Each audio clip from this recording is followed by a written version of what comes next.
대법원 2022년 6월 30일 선고 2016-237974 판결 사건명 양수금 1.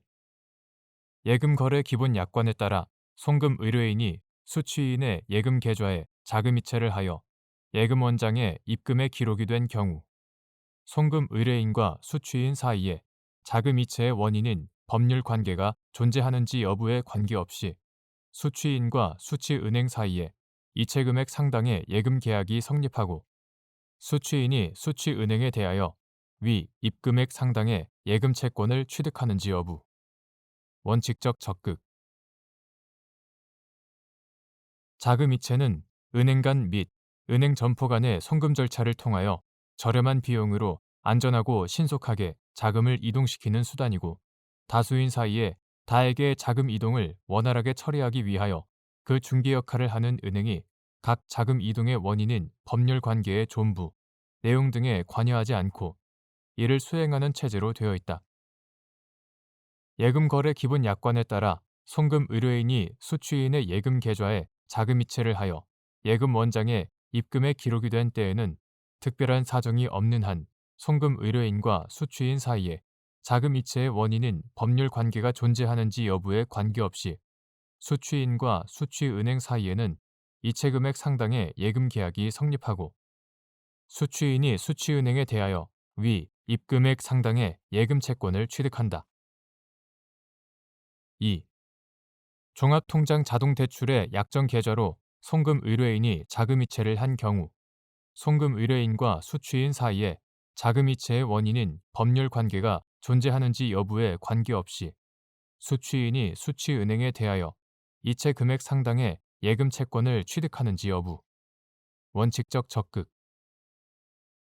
약정 계좌의 잔고가 마이너스로 유지되는 상태에서 약정 계좌로 자금이 이체되고 송금 의뢰인과 수취인 사이에 자금 이체의 원인인 법률 관계가 없는 경우 송금 의뢰인이 부당이득 반환 청구권을 취득하게 되는 상대방 수취인.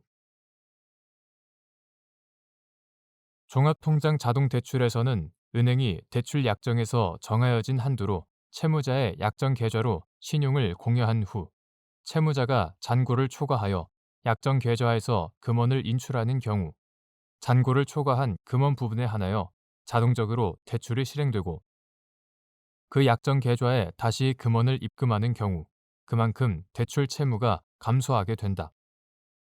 종합통장 자동대출의 약정 계좌가 예금거래 기본 약관에 적용을 받는 예금 계좌인 경우에 그 예금 계좌로 송금 의뢰인이 자금 이체를 한 때에는 특별한 사정이 없는 한 송금 의뢰인과 수취인 사이에 자금 이체의 원인인 법률 관계가 존재하는지 여부에 관계없이 수취인이 수취은행에 대하여 위 이체 금액 상당의 예금 채권을 취득한다. 다만 약정 계좌의 잔고가 마이너스로 유지되는 상태, 즉 대출 채무가 있는 상태에서 약정 계좌로 자금이 이체되면 그 금원에 대해 수취인의 예금 채권이 성립됨과 동시에 수취인과 수취은행 사이의 대출 약정에 따라 수취은행의 대출 채권과 상계가 이루어지게 된다.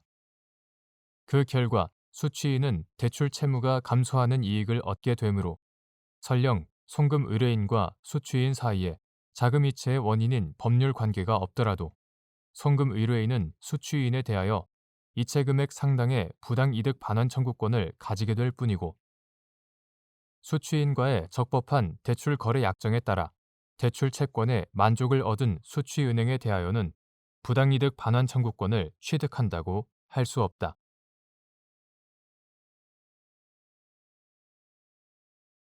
대법원 2022년 6월 30일 선고 2018-43128 판결 사건명 부당이득금 반환 갑 등이 신축한 집합 건물에 관한 구분 소유가 성립하기 전에 대지에 관하여 근저당권이 설정되어 있었는데 위 대지와 건물에 관한 강제 경매 절차에서 을이 대지와 건물을 매수한 후 대지에 관하여 소유권 이전 등기를 마쳤고 위 경매 절차 개시 전에 건물에 관하여 가등기를 마친 병이 일부 전유 부분에 관하여 본 등기를 함으로써 각 전유 부분과 전유 부분의 대지 사용권에 해당하는 토지 공유 지분이 분리된 사안에서 각 전유 부분에 관하여 가등기에 기한 본 등기를 하더라도 집합 건물의 소유 및 관리에 관한 법률 제20조에서 금지하는 대지 사용권의 분리 처분으로 볼 수 없다고 한 사례.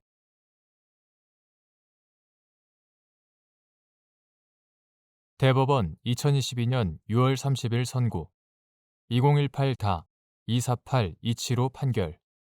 사건명 소비자 권익 침해 행위 금지 및 중지. 전자금융거래법 제10조 제1항 단서에 선불 전자 지급 수단의 금융실명 거래 및 비밀 보장에 관한 법률 제2조 제4호에 따른 실지 명의로 발행되거나 확인되는 것과 그 이외의 것이 모두 포함되는지 여부. 적극. 전자금융거래법과 그 시행령 이하 차례로 법, 시행령이라 한다. 법, 시행령은 선불 전자 지급 수단이 자금 세탁 또는 속칭 카드깡에 사용될 폐해 등을 방지하기 위한 취지에서 선불 전자 지급 수단을 금융 실명 거래 및 비밀 보장에 관한 법률 제2조 제4호에 따른 실지 명의로 발행되거나 확인되는 것 이하 기명식이라 한다. 기명식과 그 이외의 것 이하 무기명식이라 한다. 무기명식으로 구분하여 발행권면 최고 한도와 양도 방법 등을 달리 정하고 있다. 법 제18조 제2항, 제23조 제1항, 시행령 제13조 제1항. 법 제10조 제1항 본문은 이용자의 즉각적인 사고 신고를 유인하고 동시에 금융회사 또는 전자금융업자의 신속한 사고 처리를 유도하기 위한 취지에서 제3자가 접근 매체를 사용함으로써 이용자에게 발생한 손해에 대해 금융회사 또는 전자금융업자가 이용자에게서 접근 매체의 분실, 도난 등의 통지를 받은 때를 기준으로 그 전의 것은 이용자가, 그 후의 것은 금융회사 또는 전자금융업자가 배상할 책임을 진다고 정하고 있다. 이에 반하여 법 제10조 제1항 단서와 그 위임에 따라 제정된 시행령 제9조는 선불 전자 지급 수단의 경우 현금과 유사한 성질이 있고 금융회사 또는 전자금융업자가 이용자에게서 분실, 도난 신고를 받더라도 별다른 조치를 취할 수 없는 현실을 고려하여 금융회사 또는 전자금융업자를 면책할 수 있도록 하기 위한 취지에서 분실, 도난 통지를 하기 전 선불 전자 지급 수단에 저장된 금액 관련 손해에 대하여 그 책임을 이용자의 부담으로 할 수 있다는 취지의 약정을 금융회사 또는 전자금융업자와 이용자 사이에 미리 체결한 경우에는 분실, 도난으로 발생하는 손해에 대해 금융회사 또는 전자금융업자가 배상할 책임을 지지 않는다고 정하고 있다. 법 제10조 제1항 단서는 문헌상 기명식과 무기명식을 구분하지 않고 있을 뿐만 아니라 선불 전자 지급 수단은 그 특성에 비추어 기명식이든 무기명식이든 금융회사 또는 전자금융업자를 면책시키는 약정을 할 필요가 있다는 사정 등에 비추어 보면 법 제10조 제1항 단서에 선불 전자 지급 수단에는 기명식과 무기명식이 모두 포함된다고 보아야 한다.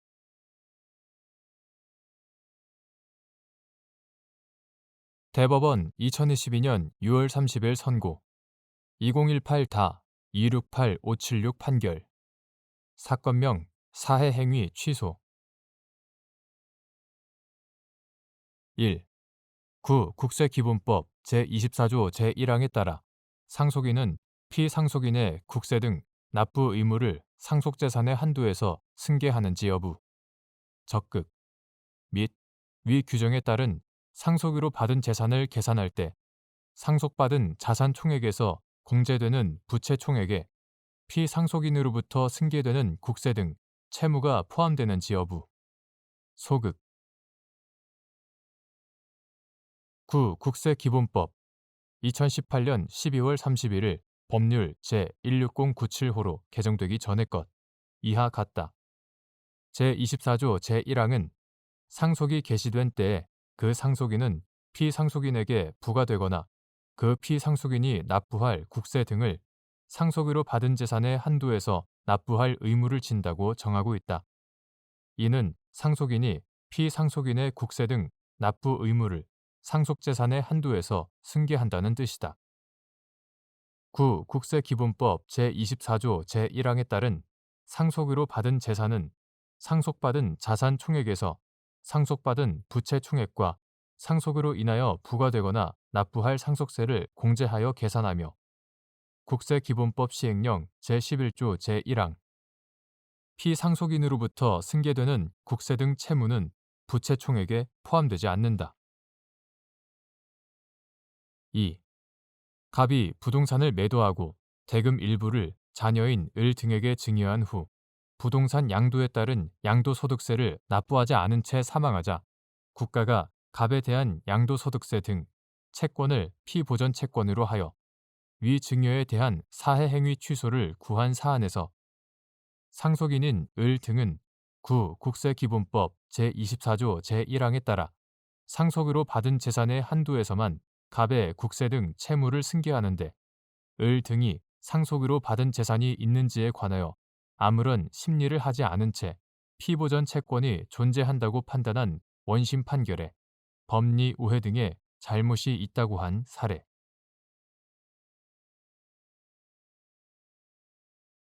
대법원 2022년 6월 30일 선고 2018다 276-218 판결 사건명 손해배상 기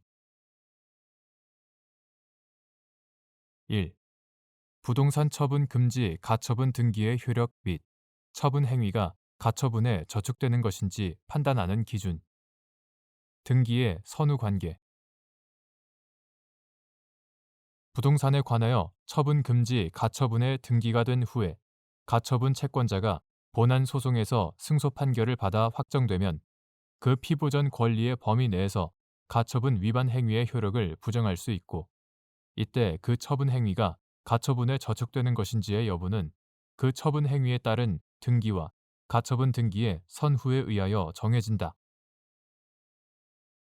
2.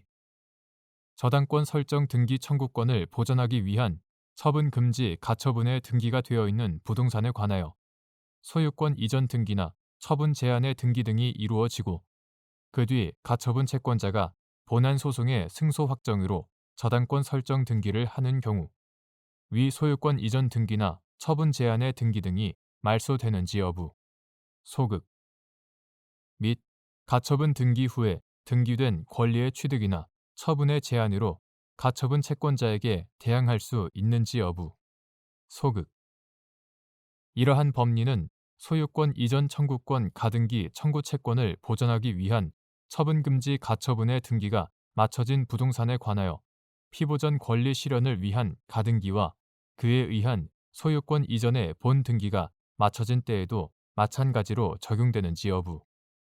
적극 저당권 설정 등기 청구권을 보전하기 위한 처분금지 가처분의 등기가 이미 되어 있는 부동산에 관하여 그 후 소유권 이전 등기나 처분 제한의 등기 등이 이루어지고 그 뒤 가처분 채권자가 본안 소송의 승소 확정으로 그 피보전 권리 실현을 위한 저당권 설정 등기를 하는 경우에 가처분 등기 후에 이루어진 위와 같은 소유권 이전 등기나 처분 제한의 등기 등 자체가 가처분 채권자의 권리 취득에 장애가 되는 것은 아니어서 그 등기가 말소되지는 않지만 가처분 채권자의 권리 취득과 저촉되는 범위에서는 가처분 등기 후에 등기된 권리의 취득이나 처분의 제한으로 가처분 채권자에게 대항할 수 없게 된다. 이러한 법리는 소유권 이전 청구권 가등기 청구 채권을 보전하기 위한 처분금지 가처분의 등기가 맞춰진 부동산에 관하여 그 피보전 권리 실현을 위한 가등기와 그에 의한 소유권 이전의 본 등기가 맞춰진 때에도 마찬가지로 적용되어야 한다.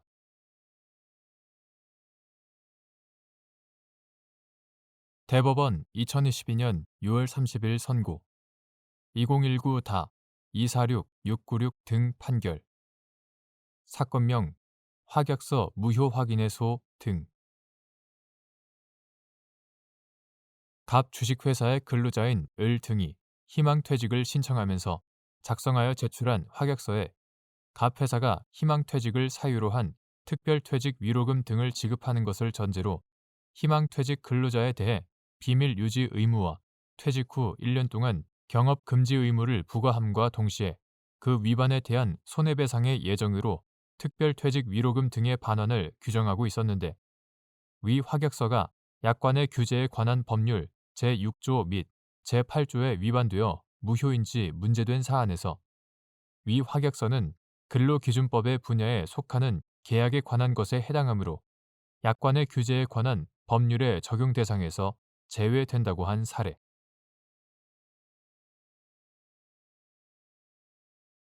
대법원 2022년 6월 30일 선고 2020다 209815 판결.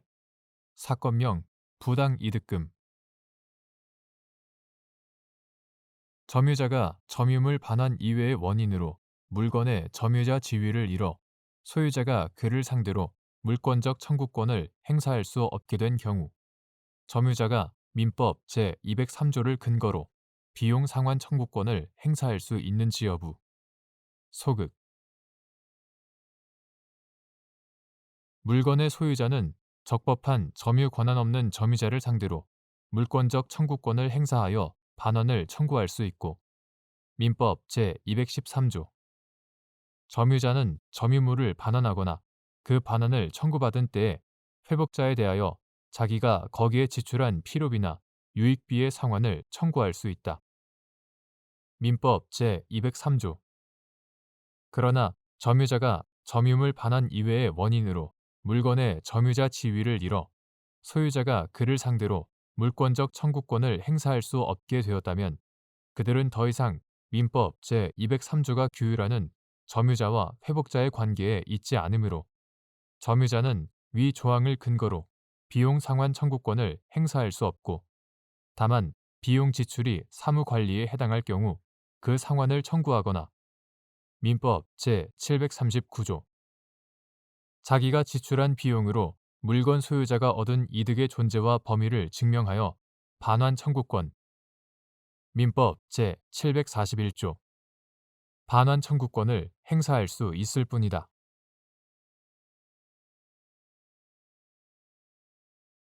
대법원 2022년 6월 30일 선고 2020다 210686 등 판결. 사건명 공유물 분할 등. 1. 공유물 분할 청구의 소가 고유 필수적 공동소송인지 여부. 적극. 및 소송 계속 중 변론 종결일 전에 공유자의 지분이 이전된 경우, 변론 종결 시까지 일부 지분권을 이전받은 자가 소송 당사자가 되지 못하면 소송 전부가 부적법하게 되는지 여부. 적극. 공유물 분할 청구 소송은 분할을 청구하는 공유자가 원고가 되어 다른 공유자 전부를 공동 피고로 삼아야 하는 고유 필수적 공동소송이다. 따라서 소송 계속 중 변론 종결일 전에 공유자의 지분이 이전된 경우에는 변론 종결 시까지 민사소송법 제81조에서 정한 승계 참가나 민사소송법 제82조에서 정한 소송 인수 등의 방식으로 일부 지분권을 이전받은 자가 소송 당사자가 되어야 한다. 그렇지 못할 경우에는 소송 전부가 부적법하게 된다. 2. 무권리자에 의한 처분 행위를 권리자가 추인한 경우, 권리자는 무권리자에 대하여 처분 행위로 인하여 얻은 이득의 반환을 청구할 수 있는지 여부. 적극. 무권리자에 의한 처분 행위를 권리자가 추인한 경우에 권리자는 무권리자에 대하여 무권리자가 처분 행위로 인하여 얻은 이득의 반환을 청구할 수 있다. 3. 부동산 공유자 갑이 다른 공유자 을 등을 상대로 제기한 공유물 분할의 소에서 제1심 법원이 공시송달 방법으로 소장 부분 등을 송달한 다음 을 등은 갑으로부터 가액 보상금을 지급받음과 동시에 각 지분에 관하여 소유권 이전 등기 절차를 이행하라는 판결을 선고하였고, 그 후 갑은 병 유한 회사에 부동산을 매도한 후 제1심 판결에서 정한 가액 보상금을 공탁하고 을 등의 지분에 관한 소유권 이전 등기를 마친 다음 병 회사에 부동산에 관한 소유권 이전 등기를 해주었는데, 을 등이 제1심 판결에 대하여 추한 항소를 제기하고 갑에 대하여 부동산 매매 대금 중 을 등의 지분에 상응하는 금액의 지급을 구하는 반소를 제기한 사안에서 원심 변론 종결시를 기준으로 갑과 을 등은 부동산의 지분을 소유하고 있지 않으므로 공유물 분할 청구의 소는 당사자 적격을 갖추지 못한 것이어서 부적법하며, 을 등이 무권리자인 갑의 처분 행위를 추인하였으므로 갑은 매매 대금 중 을 등의 지분에 상응하는 금액을 을 등에게 반환할 의무가 있다고 한 사례.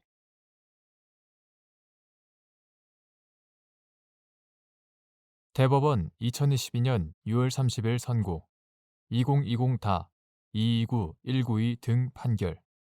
사건명 용역비 등. 1.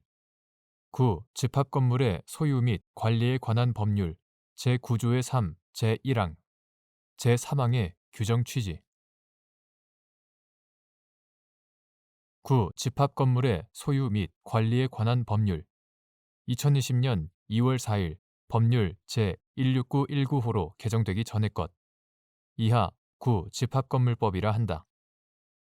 제9조의 3, 제1항은 분양자는 제23조 제1항에 따른 관리단이 관리를 개시할 때까지 선량한 관리자의 주의로 건물과 대지 및 부속시설을 관리하여야 한다라고 정하고, 제3항은 분양자는 예정된 매수인의 2분의 1 이상이 이전 등기를 한 날부터 3개월 이내에 구분 소유자가 규약 설정 및 관리인 선임을 하기 위한 관리단 집회를 소집하지 아니하는 경우에는 지체 없이 이를 위한 관리단 집회를 소집하여야 한다라고 정한다. 집합건물의 구분 소유 관계가 성립되어 관리단이 당연 설립되었더라도 관리인 선임 등 관리 업무를 수행할 조직을 갖추어 관리를 개시하기 전까지는 관리단이 집합건물에 관한 구체적인 관리 업무를 수행하기 어렵다. 2012년 12월 18일 집합건물법 개정으로 신설된 구집합건물법 제9조의 3은 이때 집합건물의 분양자에게 한시적으로 집합건물의 관리 의무를 부과하였다. 나아가 일정 기간 이후에는 관리단 집회를 소집, 개최하여 관리인을 선임할 것을 예정하였다.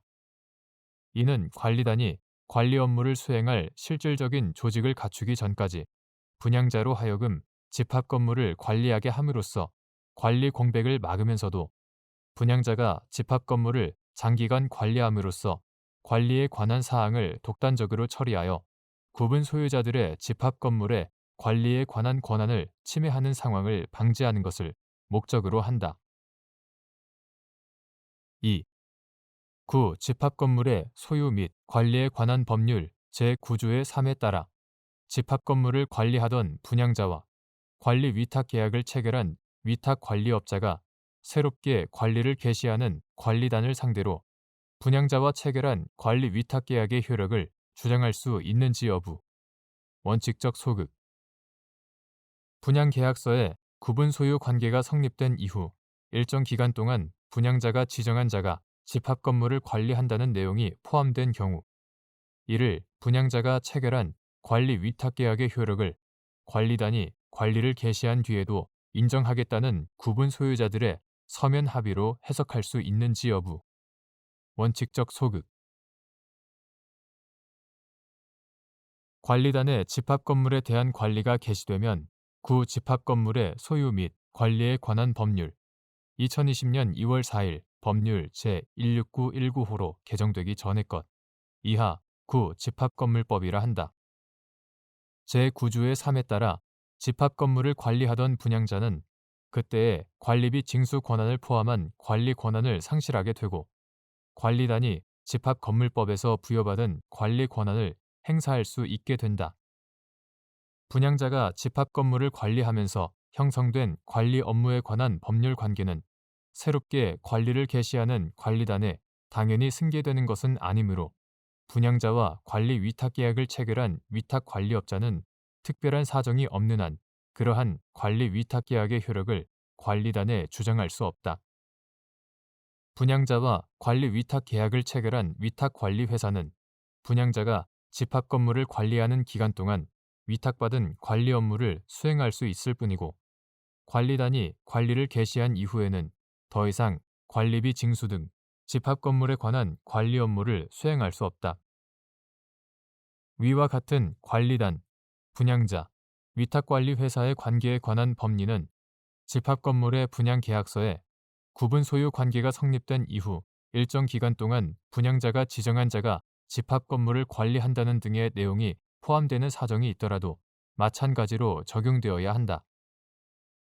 분양 계약서에 포함된 내용을 어떠한 의미로 파악할 것인지는 원칙적으로 개별 분양 계약의 해석 문제이기는 하나 분양자와 수분양자 사이에 구분 건물 매매를 주된 목적으로 하는 분양 계약에서 분양이 이루어지고 구분 소유 관계가 성립된 이후 집합 건물의 관리에 관한 내용을 정하는 것은 분양 계약의 부수적 약정에 불과하다. 신설된 구집합건물법 제9조의 3의 목적과 취지를 고려할 때 이러한 부수적 약정의 내용을 구집합건물법 제9조의 3에 우선하여 해석할 수는 없다.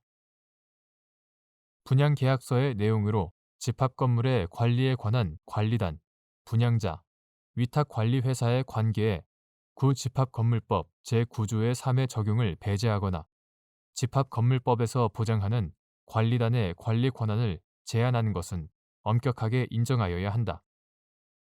따라서 분양계약서에 위와 같은 내용이 포함되었더라도 특별한 사정이 없는 한 구분 소유자들이 구분 소유 관계가 성립한 후 관리단이 관리를 개시하기 전까지 분양자의 관리 기간 동안 분양자와 관리 위탁 계약을 체결한 위탁 관리 회사의 위탁 관리 업무를 승인한다는 의사표시로 해석하여야 하지. 분양자가 체결한 관리 위탁 계약의 효력을 관리단이 관리를 개시한 뒤에도 인정하겠다는 구분 소유자들의 서면 합의로 해석할 것은 아니다.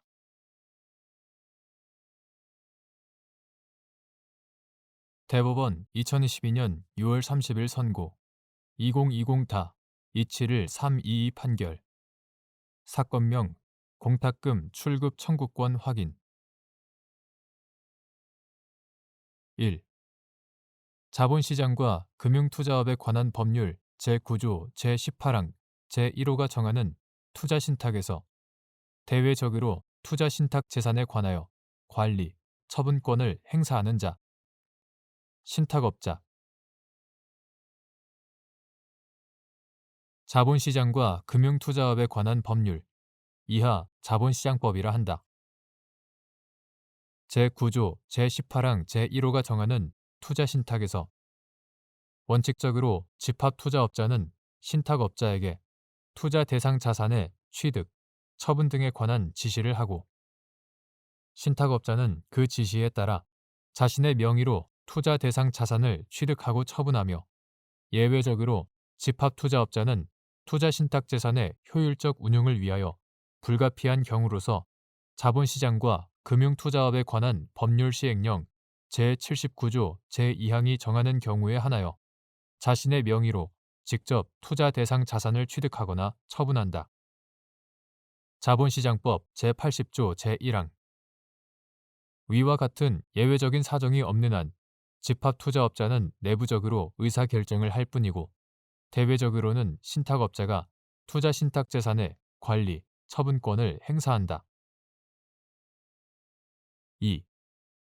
대부업 등의 등록 및 금융이용자 보호에 관한 법률에서 정한 이자율 상한에 관한 규정이 대부 계약에 따른 채권이나 채권자의 지위가 양도되거나 신탁되는 경우에도 적용되는지 여부. 원칙적 적극. 대부업 등의 등록 및 금융이용자 보호에 관한 법률 이하 대부업법이라 한다. 대부업법은 대부 계약에서 정할 수 있는 약정 이자율이나 연체 이자율의 상한을 대통령령으로 정하면서 이를 초과하는 부분에 대한 이자 계약은 무효로 정하고 있다.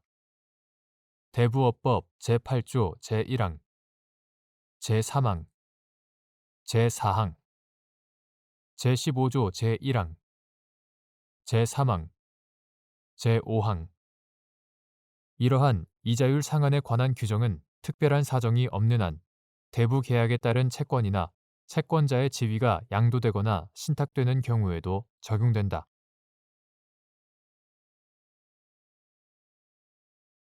대법원 2022년 6월 30일 선고 2021다 239-301 판결 사건명 부당이득 반환.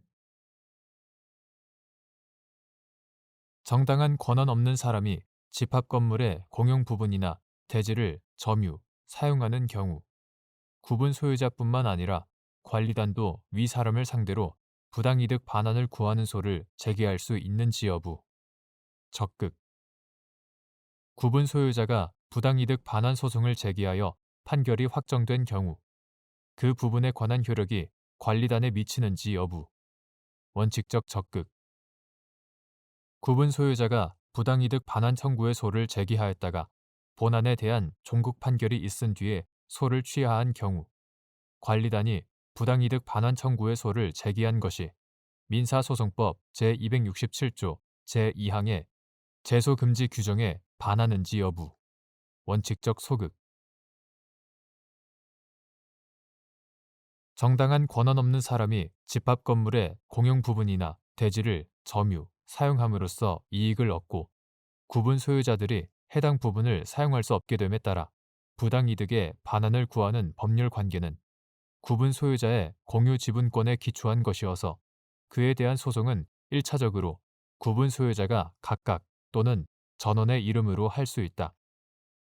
한편 관리단은 집합 건물에 대하여 구분 소유 관계가 성립되면 건물과 그 대지 및 부속시설의 관리에 관한 사업의 시행을 목적으로 당연히 설립된다. 관리단은 건물의 관리 및 사용에 관한 공동이익을 위하여 필요한 구분 소유자의 권리와 의무를 선량한 관리자의 주의 의무로 행사하거나 이행하여야 하고 관리인을 대표자로 하여 관리단 집회의 결의 또는 규약에서 정하는 바에 따라 공용 부분의 관리에 관한 사항에 관련된 재판상 또는 재판 외의 행위를 할 수 있다. 집합 건물의 소유 및 관리에 관한 법률 제16조, 제23조, 제23조의 2, 제25조 참조. 따라서 관리단은 관리단 집회의 결의나 규약에서 정한 바에 따라 집합 건물의 공용 부분이나 대지를 정당한 권한 없이 점유하는 사람에 대하여 부당이득의 반환에 관한 소송을 할 수 있다.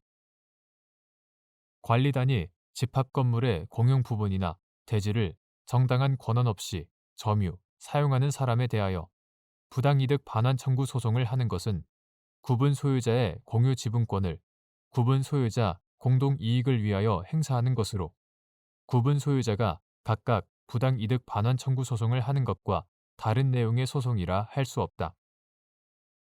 관리단이 부당이득 반환 소송을 제기하여 판결이 확정되었다면 그 효력은 구분 소유자에게도 미치고 민사소송법 제218조 제3항 특별한 사정이 없는 한 구분 소유자가 부당이득 반환 소송을 제기하여 판결이 확정되었다면 그 부분에 관한 효력도 관리단에게 미친다고 보아야 한다. 다만 관리단의 이러한 소송은 구분 소유자 공동 이익을 위한 것으로 구분 소유자가 자신의 공유 지분권에 관한 사용 수익 실현을 목적으로 하는 소송과 목적이 다르다. 구분 소유자가 부당이득 반환 청구 소송을 제기하였다가 본안에 대한 종국 판결이 있은 뒤에 소를 취하하였더라도 관리단이 부당이득 반환 청구에 소를 제기한 것은 특별한 사정이 없는 한 새로운 권리보호 이익이 발생한 것으로 민사소송법 제267조 제2항의 제소금지 규정에 반하지 않는다고 볼 수 있다.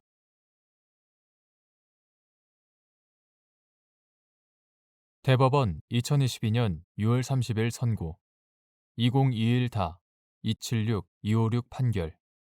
사건명 건물 퇴거 청구. 건물 소유자가 건물의 소유를 통하여 타인 소유의 토지를 점유하고 있는 경우 토지 소유자가 건물 소유자에게 건물에서 퇴거할 것을 청구할 수 있는지 여부. 소급 및 이러한 법리는 건물이 공유 관계에 있는 경우에 건물의 공유자에 대해서도 마찬가지로 적용되는지 여부. 적극 건물 소유자가 건물의 소유를 통하여 타인 소유의 토지를 점유하고 있다고 하더라도 토지 소유자로서는 건물의 철거와 대지 부분의 인도를 청구할 수 있을 뿐 자기 소유의 건물을 점유하고 있는 사람에 대하여 건물에서 퇴거할 것을 청구할 수 없다. 이러한 법리는 건물이 공유 관계에 있는 경우에 건물의 공유자에 대해서도 마찬가지로 적용된다. 그 이유는 다음과 같다. 첫째, 모든 공유자는 공유물 전부를 지분의 비율로 사용, 수익할 수 있다. 민법 제263조. 공유자가 공유물에 대하여 가지는 공유 지분권은 소유권의 불량적 일부이지만 하나의 독립된 소유권과 같은 성질을 가지므로 공유자는 소유권의 권능에 속하는 사용, 수익권을 갖는다. 설령 공유자 중 1인이 공유물을 독점적으로 점유하여 사용, 수익하고 있더라도 공유자 아닌 제3자가 공유물을 무단으로 점유하는 것과는 다르다. 따라서 공유자가 건물을 점유하는 것은 그 소유 지분과 관계없이 자기 소유의 건물에 대한 점유로 보아야 하고 소유 지분을 넘는 부분을 관념적으로 분리하여 그 부분을 타인의 점유라고 볼 수 없다. 둘째, 토지 소유자는 토지 소유권에 기한 방해 배제 청구권의 행사로서 그 지상 건물의 철거와 해당 토지의 인도를 구할 수 있을 뿐이고 건물의 점유 자체를 회복하거나 건물에 관한 공유자의 사용관계를 정할 권한이 없다. 토지 소유자로 하여금 그 지상 건물 공유자를 상대로 퇴거 청구를 할 수 있도록 허용한다면 토지 소유자가 건물의 점유 자체를 회복하도록 하거나 해당 건물에 관한 공유자의 사용 관계를 임의로 정하게 하는 결과를 가져오게 된다. 셋째, 소유 지분의 범위에서 철거를 명하는 확정 판결을 받은 공유자가 계속하여 건물을 점유하는 것은 토지 소유자가 건물 전체의 철거를 명하는 확정 판결을 받지 못하여 철거 집행이 불가능한 상황에 따른 반사적 효과에 지나지 않는다. 토지 소유자로서는 건물 전체에 대하여 철거에 관한 집행 권한을 확보하여 곧바로 집행에 들어가거나 철거 집행 전까지 토지 점유에 관한 부당 이득 반환 등을 청구하는 방법으로 권리 구제를 받을 수 있다.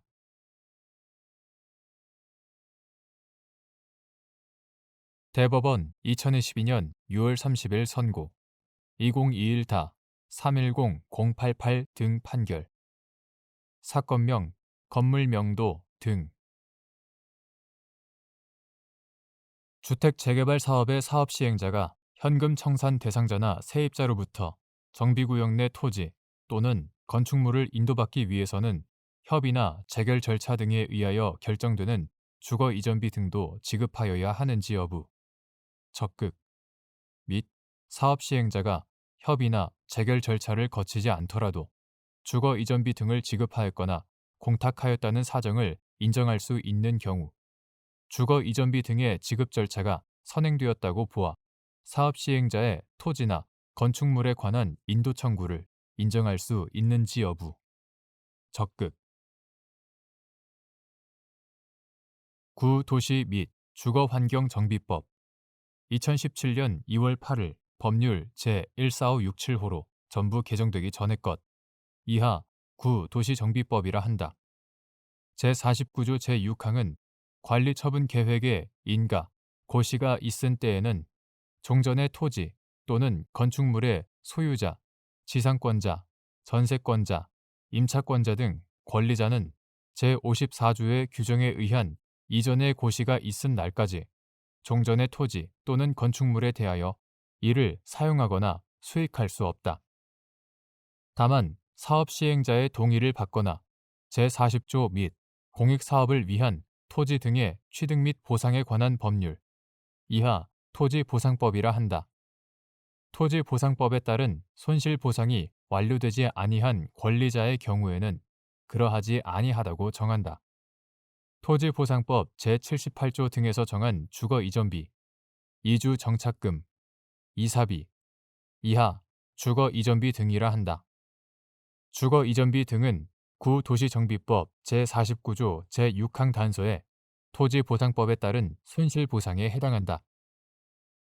주택 재개발 사업의 사업 시행자가 공사에 착수하기 위하여 현금 청산 대상자나 세입자로부터 정비 구역 내 토지 또는 건축물을 인도받으려면 협의나 재결 절차 등에 따라 결정되는 주거 이전비 등도 지급할 것이 요구된다. 주거 이전비 등은 토지보상법 제78조와 관계 법령에서 정하는 요건을 충족하면 당연히 발생하고 그에 관한 보상 청구 소송은 행정소송법 제3조 제2호에서 정하는 당사자 소송으로 해야 한다. 사업 시행자는 협의나 재결 절차를 거칠 필요 없이 현금 청산 대상자나 세입자에게 주거 이전비 등을 직접 지급하거나 현금 청산 대상자나 세입자가 지급을 받지 않거나 받을 수 없을 때에는 민법 제487조에 따라 변제 공탁을 할 수도 있다. 주택 재개발 사업의 사업 시행자가 관리처분 계획의 인가, 고시 후 현금 청산 대상자나 세입자에 대하여 토지나 건축물에 관한 인도 청구의 소를 제기하고 현금 청산 대상자나 세입자가 그 소송에서 주거 이전비 등에 대한 손실보상을 받지 못하였다는 이유로 인도를 거절하는 항변을 하는 경우 이를 심리하는 법원은 사업 시행자가 협의나 재결 절차를 거치지 않더라도 주거 이전비 등을 지급하였거나 공탁하였다는 사정을 인정할 수 있으면 주거 이전비 등의 지급 절차가 선행되었다고 보아 사업 시행자의 인도 청구를 인정할 수 있다.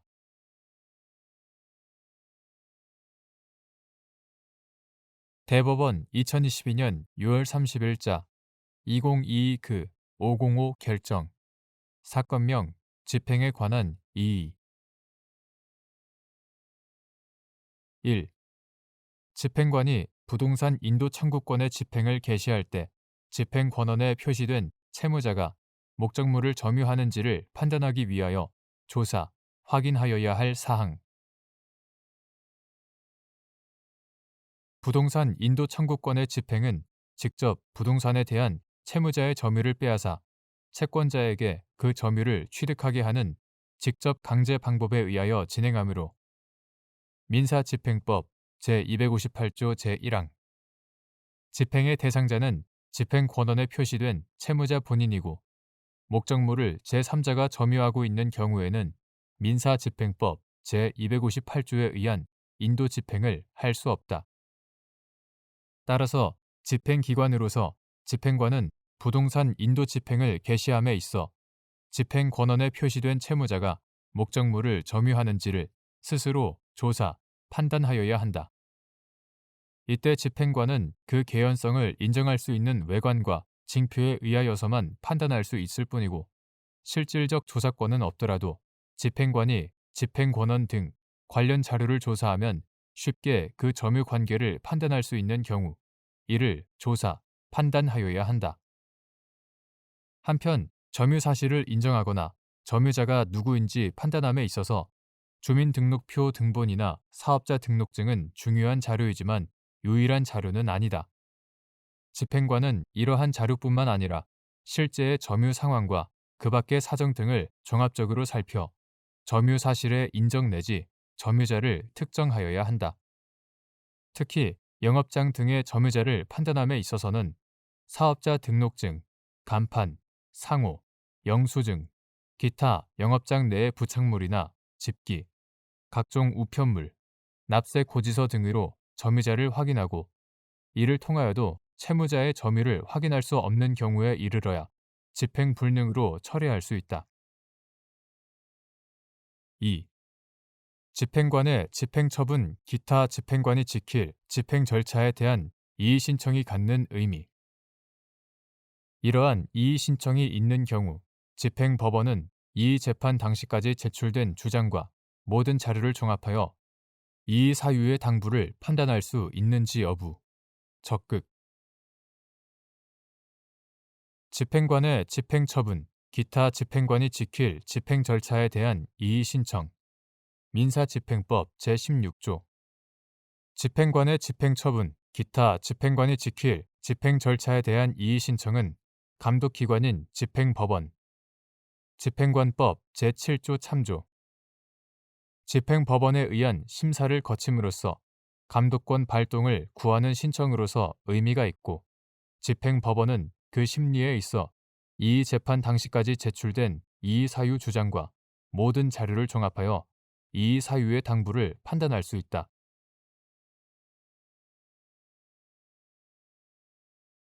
대법원 2022년 6월 30일 선고 2022-200089 판결. 사건명 정산금 등 청구의 소.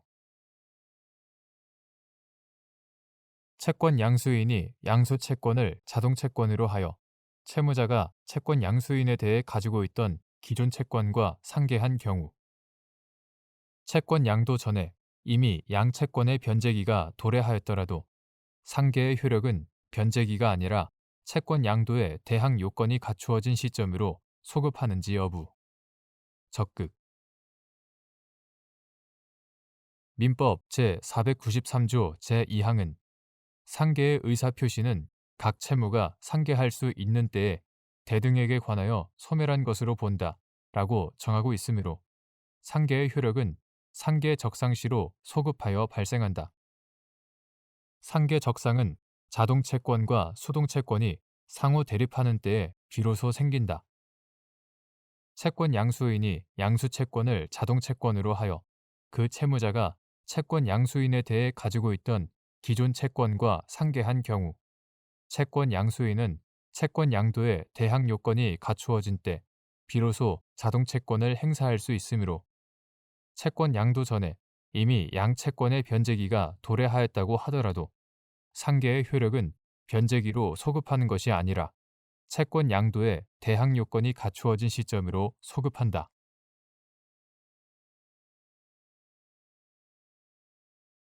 대법원 2022년 6월 30일 선고 2022-206384 판결. 사건명 손해배상 기. 불법 행위로 인한 손해배상 청구권의 단기 소멸시효의 기산점이 되는 민법 제766조 제1항의 손해 및 가해자를 안날의 의미 및 피해자가 언제 불법 행위의 요건 사실을 현실적, 구체적으로 인식하였는지 판단하는 방법. 아동, 청소년 성폭력 범죄로 인한 손해배상 청구권의 단기 소멸시효 기산점을 판단할 때 고려하여야 할 사항.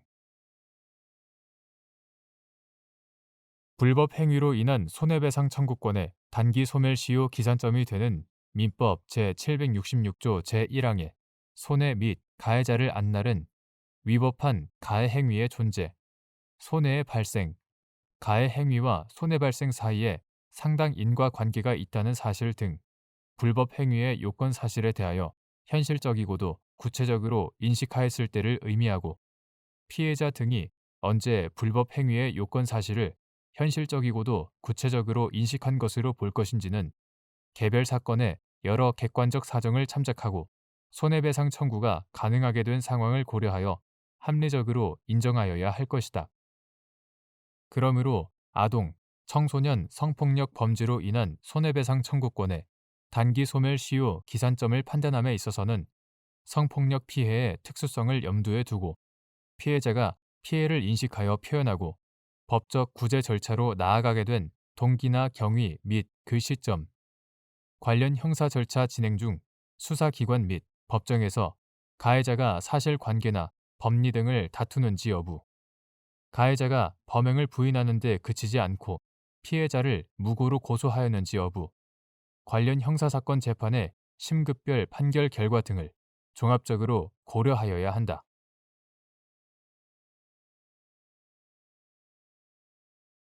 대법원 2022년 6월 30일 선고 2022 209383 판결. 사건명 적격심사 대상자 지위 확인. 1. 계약 담당 공무원이 입찰 절차에서 지방자치단체를 당사자로 하는 계약에 관한 법률 및 그 시행령이나 세부 심사 기준에 어긋나게 적격심사를 한 경우 낙찰자 결정이나 이에 따른 계약이 무효가 되는지 여부. 한정 적극. 계약 담당 공무원이 입찰 절차에서 지방자치단체를 당사자로 하는 계약에 관한 법률 및 그 시행령이나 세부 심사 기준에 어긋나게 적격 심사를 하였다고 하더라도 그 사유만으로 당연히 낙찰자 결정이나 그에 따른 계약이 무효가 되는 것은 아니고, 이를 위반한 하자가 입찰 절차의 공공성과 공정성이 현저히 침해될 정도로 중대할 뿐 아니라 상대방도 이러한 사정을 알았거나 알 수 있었을 경우, 또는 누가 보더라도 낙찰자 결정 및 계약 체결이 선량한 풍속, 기타 사회 질서에 반하는 행위에 의하여 이루어진 것임이 분명한 경우 등, 이를 무효로 하지 않으면 그 절차에 관하여 규정한 위 법률의 취지를 몰각하는 결과가 되는 특별한 사정이 있는 경우에 한하여 무효가 된다. 2. 지방자치단체인 갑광역시가 실시한 용역입찰에 을 유한 회사가 참여하여 6순위 적격심사 대상자로 선정되었는데, 갑광역시가 선순위 적격심사 대상자에 대한 적격심사 도중 적격심사에 적용되는 실적 인정 범위가 과도하다며 입찰을 취소하고 실적 인정 범위를 완화한 새로운 입찰을 공고한 다음 병 주식회사를 낙찰자로 결정하여 용역 계약을 체결하자 을 회사가 종전 입찰의 취소에 대한 무효 확인, 새로운 입찰 공고 및 이에 따른 낙찰자 결정과 계약 체결에 대한 무효 확인을 구한 사안에서 재반 사정에 비추어 새로운 입찰 공고 및 이에 따른 낙찰자 결정과 계약 체결이 무효라고 보기 어려운데도 종전 입찰의 취소가 위법하여 효력이 없으므로 이를 전제로 이루어진 새로운 입찰 공고 및 그에 따른 낙찰자 결정과 계약 체결도 모두 무효라고 본 원심 판단에는 법리 오해 등의 잘못이 있다고 한 사례.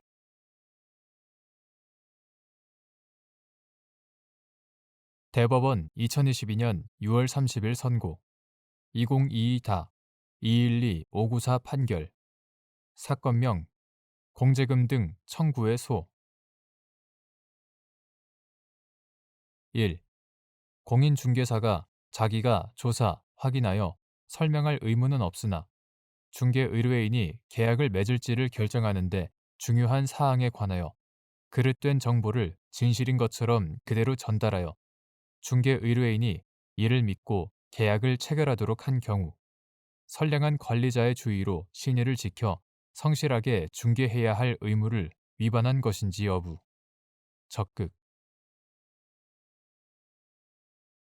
공인중개사는 자기가 조사, 확인하여 설명할 의무가 없는 사항이라도 중개의뢰인이 계약을 맺을지를 결정하는 데 중요한 것이라면 그에 관해 그릇된 정보를 제공해서는 안 되고, 그 정보가 진실인 것처럼 그대로 전달하여 중개의뢰인이 이를 믿고 계약을 체결하도록 했다면 선량한 관리자의 주의로 신의를 지켜 성실하게 중개해야 할 의무를 위반한 것이 된다. 2. 갑 등이 각 임차한 다가구 주택의 임대차 계약을 중개한 공인중개사가 중개 대상물 확인 설명서에 임대인이 알려준 선순위 보증금 합계액을 그대로 기재하면서 임대인이 관련 자료 제공을 거부하였다는 사실을 적었는데, 이는 기존 임차인들의 실제 보증금 합계액에 크게 못 미치는 금액이었고, 그 후 갑 등이 다가구 주택의 경매 절차에서 임대차 보증금 일부를 회수하지 못하게 된 사안에서 공인중개사의 중개계약상 의무 위반을 부정한 원심 판단에 법리 오해에 잘못이 있다고 한 사례.